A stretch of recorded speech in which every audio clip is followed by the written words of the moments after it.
political climate's become more intense. MPs look to scrutinise the government's response to the pandemic. So obviously we needed to ensure that we could run a virtual parliament as well. So that was our kind of highest priority here, was ensuring that members could debate. There were a week or two where actually not all members could take part in debates. So we managed to set up two things which facilitated this, and we were quite lucky that we'd already started digitizing some of these processes already.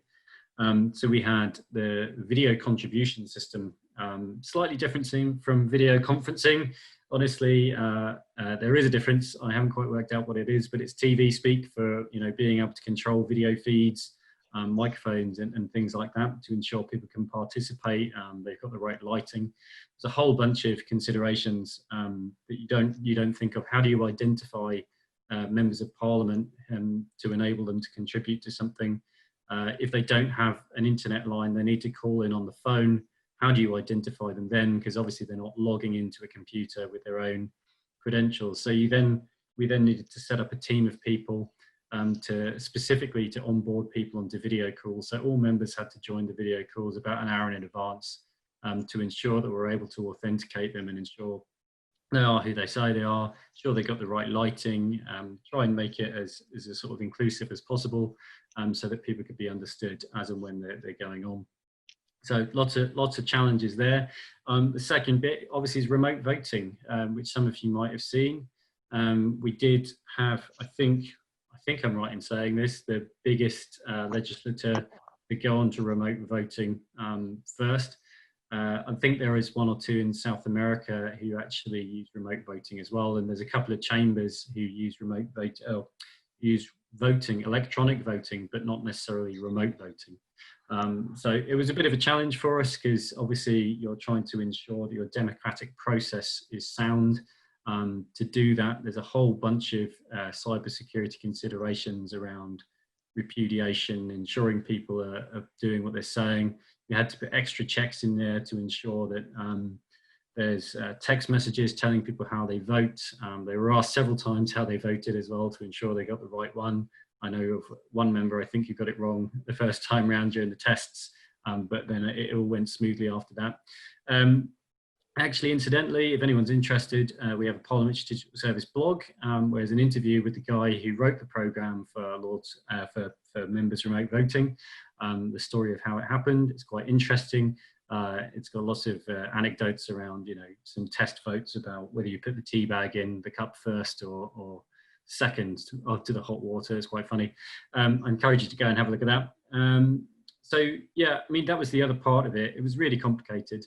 But I think we got there in the end. And there are so many extra checks and balances with voting in a house as there are to a general election, like Hansard, the official report, all of these records which are typed up. It's quite easy to verify the business of the house with several other sources of information to ensure that people voted how the system thinks they voted.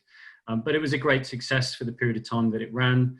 From the time a division was called to the data going on the internet, I think took 17 minutes. So that was pretty cool.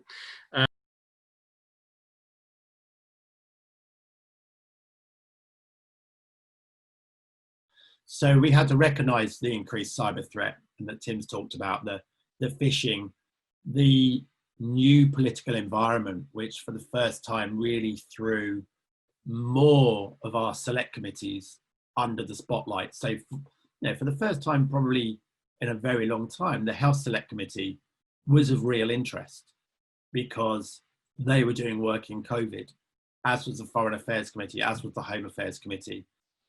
We've got a new COVID-19 Select Committee set up. So we had to start thinking, okay, well, they're now front and centre from a political point of view, and they're all located at home. So how are they doing their business? Where are they saving data? And that was all part of our targeted approach. Building into that, we also had to work with Tim's team to reassess kind of what the cybersecurity measures were. So what could people do? What couldn't they do? What was shut off? Actually, in terms of if you're opening up Zoom, well, actually, should you also have Teams open? Should you also have your other networks open? All those sort of things we had to think about and offer guidance on. at the same time as the broadcast unit were embedding an entire broadcast facility that was going to make democracy continue to run in the UK. And then again, one of the other learning points here is make sure you do not have any gap between your technical team and your engagement and behaviour change work.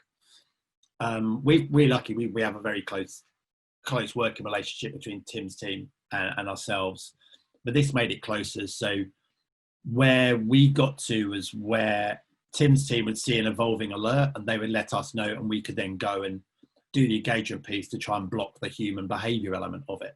And committees was an example where we thought, actually, they're putting out some interesting reports and inquiries. Right, let's go and talk to them and make sure that they're very aware of they need to be more vigilant. So that was a really good example. So this is really just a few bullet points which I'll run through about how our advice changed, and this is kind of the core advice now that we're giving members and their staff, as well as staff more widely in Parliament as well, to really kind of tailor our advice to this new landscape that we're operating in. So the first point really is a general point, which to be honest is always good, which is really just about vigilance. And that's an easy thing to be able to say. It's not particularly tangible, but it's just about still being on alert and thinking about, you know, emails, video calls. Does this email feel right, and making sure that if it feels wrong for whatever reason that people feel that they're able to report it, which is really the most important thing. We also started to emphasize passwords, continuing really with our messaging around not sharing passwords, and also not reusing passwords. So we always emphasize that for parliamentary accounts in particular, it's really, really important to make sure that that's a unique password, that you're not using anywhere else, because if that password is compromised on some other account that you're also using it for, it means that they've then got access potentially to loads of your accounts as well.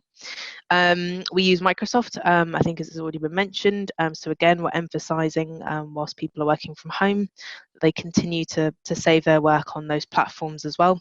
So SharePoint and OneDrive, which you might be familiar with. Again, working from home, there might be a temptation, particularly if you're working off of a device that's not a parliamentary device. Maybe you're working off of a home laptop or a home desktop.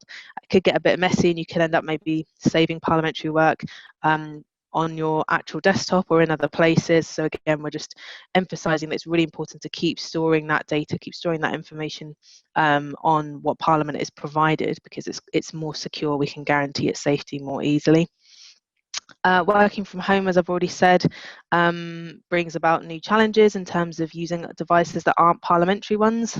So many people, I'm sure, will be using devices that are, you know, home desktops, home laptops. So again, it's making sure that people have done their due diligence really on their personal devices and that they're making sure they're secure. So we recommend making sure that they've got antivirus software on them. Even if you've got a Mac, people seem to think if you've got a Mac then you don't need antivirus software, and that's absolutely not true. Ensuring that you're updating your devices. So you'll often be prompted by your device to update it, which many people might view as a bit of a pain. But ultimately it always includes some important security updates as well, and making sure as a bare minimum as well that you've always got a PIN or a password to be able to get into your device. So no one should be able to just pick up your device that you're working off of and just, you know, have a look at what you're doing. It should always be password or PIN protected.